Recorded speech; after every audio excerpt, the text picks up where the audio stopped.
there is one really great thing about Love on Iceland and a few mediocre, not very great things. This is a Hallmark movie released this year, in 2020, and this is actually the last Hallmark film that I have to watch this year from the Hallmark TV subscription on Prime. So I was hoping I would go out with a bang, and it's more of a weak little fizzle.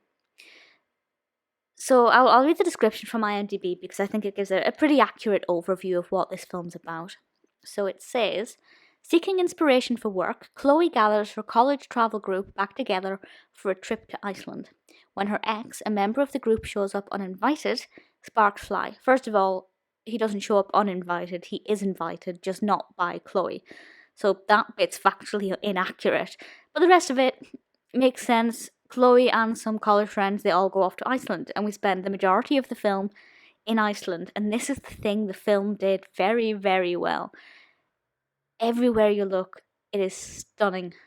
We have these beautiful scenes, such fresh white snow, these gorgeous icebergs. Well, maybe not icebergs, but big blocks of ice.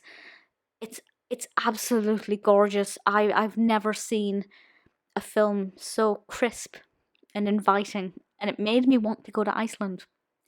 And complete credit where credit is due. Visually, it's an absolute delight. Where it let itself down is with the cast. Well, the casting is probably fine, but the characters are very weak. And I haven't quite worked out if it's the performances I don't like on some of them or if it's the way the characters are written. So I'm not going to pass judgment and say either I didn't like the characters because of the acting or I didn't like them because of the writing, because I don't know. I can't make up my mind. I just wasn't happy with it. Chloe as a character is very irritating. That's not the fault of the actress. She's played by Kaitlin Doubleday. I think the performance there was fine. I guess now that I'm kind of talking and voicing my thoughts out loud, I think the performances were fine. I particularly enjoyed Anna and Kristian's performances. There wasn't really anything wrong, I think. But certainly Chloe was very irritating, not that well developed, and just made me itch a little bit. She really bugged me. The rest of them, perfectly fine. I quite liked Erin. I thought she was decent. The narrative is very dull. And that's not because it's the same as basically every other Hallmark, where there's a potential romance, but there's something in the way, either past emotions or current circumstances. It's not that at all. I just feel like I don't care about the history of the two love interests. I don't care about their present. I don't care about the future either. There's just no spark there. There's no drive. The narrative, nothing too exciting happens.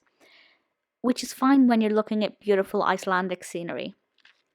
But when you sit back after admiring the scenery and actually ask yourself what is happening and what has happened, it becomes quickly apparent that really the answer to that question is nothing. So the narrative is very flat. The characters are, for the most part, fine, apart from our protagonist, who just really irritated me.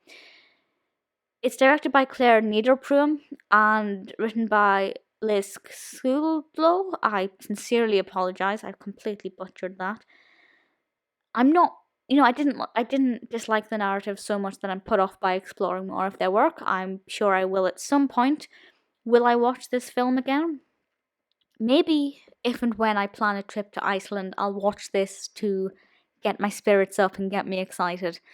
But if I'm looking for a narrative, Love on Iceland has nothing going for it.